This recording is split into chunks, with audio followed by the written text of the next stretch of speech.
So what you do for breakfast and lunch is really important because you're going to have a huge dinner. It's very common for people to think you can't have the body you want and enjoy the foods that you love, but you can. Think about it like this. Everybody wants the body, but nobody wants the bill, because fitness works a lot like a credit card. You can swipe all day, swipe for pancakes, you can swipe for desserts, you can swipe for drinks, but eventually the statement, it's gonna show up. And for a lot of people, that statement shows up right before summer. And so most people think, oh, fitness, it has to be about motivation and discipline, and I don't have either of those. The reality is, it's about trade-offs. If you're going to pick one thing, something else gotta give. Look, everything in life has a cost. Don't shoot the messenger, that's just the reality. You are going to pay a price, whether you pay a price now or you pay a price later, whether you pay a price with this food or you pay a price with this body. So a lot of times people are stuck with their weight, not because they don't care, they just don't understand that trade-off, and I'm going to be able to show you guys in this video. Don't worry, I got my board here. We're going to learn. Tell me if this sounds familiar. It's the weekend, time for brunch. You go ahead and order pancakes, eggs, latte, nothing out of the ordinary, totally normal. But here's the part people don't think about. Think about it like this. Each day has a budget. You're gonna do brunch and pancakes, you're gonna slash that in half. Now, the rest of your day has to be allocated with the remainder. Now, if you're going to choose very high caloric things during brunch, you're going to eat up more of your daily budget. And this is only going to be what's left. The issue is that everyone has a daily budget, and people will spend brunch on their entire budget. And now they're all out. Well, what are they gonna do? They're just not gonna eat for the rest of the day? No, they continue to create excess, and all of this excess begins to stay on your body because it's excess. Your body doesn't need it. So if you're gonna have brunch, absolutely go do that. Life is not about restricting, it's about your choices. Brunch, pancakes, latte, you did what you wanted to do. Now, what is lunch and dinner going to look like? Because remember, you only have a certain amount per day. So if you already did brunch out, you had drinks, you enjoyed yourself, lunch and dinner need to look very different than that. It's just the reality, it's math, right? So if you already enjoyed yourself on one part of the day, the other parts need to be more nutritious. They need to be more balanced. You need to put protein and fiber first, because those are the things that are actually gonna make you feel full. Think about it like going to Vegas. Yes, you can go to Vegas. Yes, you can enjoy yourself. Yes, you can even gamble. Just know that if you gamble all weekend, expect your bank account to look different on Monday. And food works the same way. So now let's flip that example. Let's say you have dinner plans. Knowing in advance that you're going to that amazing dinner, you already know what you're going to expect. More butter, more oil, more appetizers, more getting a little off of that plate, getting a little off of that plate, probably dessert, probably the main. So there's just so many things going on. If you're going to have a big dinner and you're going to allocate a big part of your daily spend on dinner, consider that you only have this for breakfast and lunch, right? So we split it down the half, and we know we need to fit protein, we know we need to fit fiber. So what you do for breakfast and lunch is really important because you're going to have a huge dinner. So if this is your daily spend, you have to properly allocate what goes where, because it doesn't change. The circle doesn't change. What you need doesn't change. If you have excess, guess what? That's what's sticking on you. That's what's sticking around the border, because the circle doesn't change. Your daily needs doesn't change. Your daily budget doesn't change. Your choices change. So with that being said, you have to make room for vegetables. You have to make room for protein, because you only have a small window to get all of your nutrients in, considering that you're going to enjoy a wonderful over-the-top dinner, which at every restaurant, that's what you're looking into. You don't know what they're cooking with. You don't know how much salt they're using. You have no idea how much butter they're using. If you did, you would realize why it's so delicious to eat out, because when you're cooking in, you're very much more aware of what you're doing, what you're putting into your body, how much you should be having. That's why things taste totally different. When you're eating out, it's not meant to be super nutritious. It's not meant to be, healthy for you. It's meant to be appetizing. It's meant to be delicious. It's really meant to be addictive. Here's the part that people miss. Fitness is not about avoiding the cost. The cost is gonna happen regardless. The price is gonna get paid. You're either gonna pay it with better decisions, where you allocate your daily spend accordingly, or you're going to pay when you're sitting on a tanning chair in your bikini and you feel super uncomfortable in your own skin. And the thing about that, it's very honest. Clothes that are tight on you, clothes that don't fit, bikinis that don't feel good, all of that is the most honest truth you can get, because it's nobody externally telling you.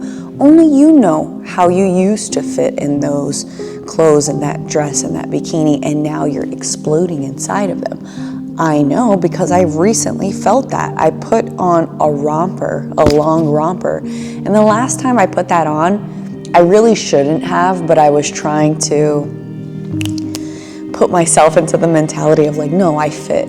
I definitely fit into these clothes. But I didn't. I was exploding in them. And 2 days ago, I put that same romper on, and I actually fit inside of the clothes. Only you know that. Nobody else looking at you can really feel that or understand it, unless it's, a lot. But only you know your truth. You know your body well. You know what you were feeling then and what you're feeling now. It's kind of like an iceberg, right? Where you only see what you see, what's above water. The fact that, the clothes is a little tighter, that's what you see. But what you don't see is the rest of the ice, right? The compounding efforts. So if at the tip of the iceberg, you're in summer and you're super happy, you're in the body, you're feeling comfortable in the bikini and the dress, and you're super happy, that's the tip of the iceberg. What you don't see is how you allocated all your days, how committed you were, maybe how you took on fasting for the first time. If you're new to fasting, don't just jump into it. You have to gradually teach your body.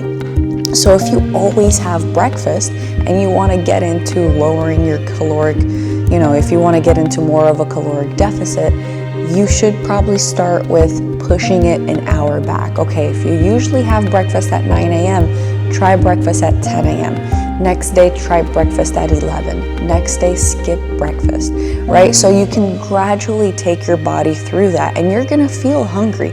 But that's when it's important for you to have a lot of water, and not just water with electrolytes. That's what's going to keep you sane. Because weight gain, it's like that chair in your room. You start adding one shirt, and then you add a belt to it, and then a scarf, and then some socks, another shirt. Long before you know it, you look over at the chair and it's piled knee-high, right? So it happens to everybody. It's not only about the chair, it's about weight loss and fitness. You think that, one decision, just one more thing, another thing, all these things, they won't add up, it won't catch up to me. And then you think, oh my gosh, how did I get here? How did it get this bad? It happens little by little. If you guys believe in keeping your dreams in front of you, keeping your goals in front of you, that's something that I do every single day, because these things are about mini choices that happen hundreds of times per day, right? You have how many choices per day? All of these little choices matter so much. If I keep my goals closer to me, like I have my vision of who I want to be on my wallpaper, on my phone. How many times do you pick up your phone and you look at your screen? Very, very often, more often than you would like to admit. So imagine if on your wallpaper, it's something that you're highly connected to as to why you're making tough decisions to achieve this thing that is really important to you. So just keeping it in front of you makes it more real, makes it so you really feel like, why am I sacrificing this trade-off? Why am I giving up today's allocations on all these nutrition things? Because I want that summer reveal. I want that summer body. I want to feel comfortable, and I want it year round. So that's why it's about the choices. If you don't take anything I say throughout this entire video, take this. If breakfast is going to be heavy, then lunch and dinner need to be very light, need to be nutritious, need to be balanced meals. If dinner is going to be a dinner out and you're going to enjoy yourself, breakfast and lunch need to reflect that. It needs to be very strategic, that you're getting all of your protein in, you're getting fiber, you're eating things that are going to actually feed your body, your cells, so that you can then enjoy dinner. You have no idea what the nutrition facts are on dinner, and you don't care. You don't want to care. You don't want to care because you already took care of yourself earlier in the day. And that's the entire strategy. It's not perfection. It's not restriction. You can enjoy yourself in moderation. Enjoy yourself understanding that your daily spend does not change. It doesn't matter if you eat out 3 times per day. The circle is the same. It's just your choices that change.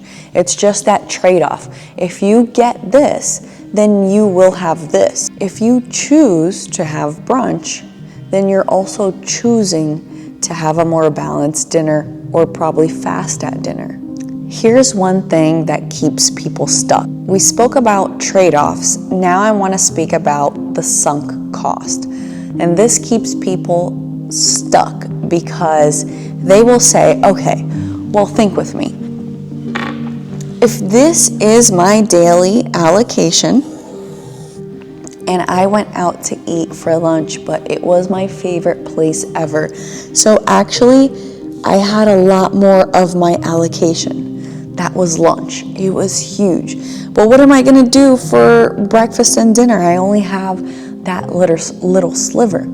So people will say, hey, I overate at lunch. No big deal. I'm just going to overeat in breakfast, overeat for dinner as well, because I already overate. Like, what's it going to change? I've already been bad. The reality is, if you've been bad in lunch and you took a big chunk of your allocation, I already had snacks, I already had drinks, I already had dessert.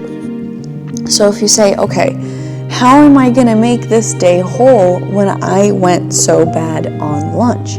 Even if you did go bad on lunch, it doesn't mean expand these by a lot, because what's going to happen is you're going to see that this is going to be excess.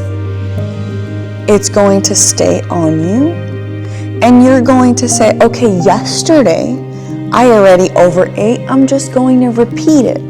What I would do when I overeat on lunch or any part of the meals, what I do is actually, instead of saying, okay, well, I did bad already, so everything is a loss. No, I'm going to take this lesson. Why did I not follow what I believe in? I'm going to take this lesson into tomorrow, and I'm going to make sure that I just don't repeat. Think of it like this. If you have, if you're going to say, I have $100 to put in this stock, right? And I know this is such a different example, but Let's say you have $100 to put into the stock, and as soon as you buy this share, it goes down by $10. Are you going to immediately pull your money out and realize that $10 loss? Or are you going to say, oh, I put $100 in, but it's tanking anyway, so just keep the rest of the $90. For you to say, okay, $90 and compared to $10, 90 is a lot more than 10. So if you're gonna take a L and you're gonna lose, take a smaller loss. Don't have to lose everything just because you lost a little. Plus, that lesson is gonna be more valuable than the loss that you incurred if you actually learn from it, right? So there is value in making mistakes when you can say, okay, what was I feeling when I did that? Why did I keep going back into the pantry after I already had a meal? Why did I follow it up with 4 different snacks? What happened? Was I dehydrated? Was I anxious? Was I nervous? Was I just bored? Find what happened and then replace that. Okay, if you were bored, next time you have a meal, time to go for a 10-minute walk, just to switch environment, get yourself out of that. Okay, if you were dehydrated, time to put more electrolytes. Make sure it's a little salty if you're that dehydrated. In short, just because the last 30 minutes went down on a downward spiral doesn't mean that the next 4 hours need to be lost. That one decision changes a lot of people's lives for years, and it's very unfortunate because it's human psychology at the end of the day. If you can learn how you respond to things, you can then be proactive about it. Think about it like this, right? Every meal you're depositing into a piggy bank for your future self. So all of the things that are positive, you're depositing. You go for that walk, that's a deposit. You balance, your daily spend, that's a deposit. You're choosing protein first, that's a deposit. But ignoring the fact that there's a trade, that's a withdrawal. You are withdrawing from your future self. If your future self had 100% battery pack, you are taking 10%. With each decision, you are taking from your future self. So if you want to put your future self in a better position than you are today, you need to focus on deposits, not withdrawals. For a lot of time in my life, I just kept taking from my future self. For example, when you stay out really late and you drink a lot and then you come home 3-4 a.m., you don't get a good night's rest, you are withdrawing energy from future you into this present moment. So when you do sleep during the day on Sunday, catching up from Saturday, you on Saturday stole from future you on Sunday. That energy had to be replaced. Just remember that things, they will balance out eventually. You can ignore it, but it will not be ignored. The people that do figure this out, they're not perfect. They don't eat perfectly. They don't avoid going out to eat. They don't avoid desserts. They just understand the trade. They make small adjustments. They'll catch themselves, and they build these habits little by little every single day. Fitness is not about perfection. It's about one thing and one thing only: awareness. Awareness to the trade-off, awareness of the cost. There is always a price to be paid. The question is, are you paying it accidentally or are you paying it on purpose? If you enjoyed this episode, check out the next video on 21 ways you're killing your fitness progress. I'm also a really small channel, just a girl picking up her camera and a light to be able to share what I went through, what you're possibly going through, and to be able to cultivate a community of people that can go through this, grow through this together.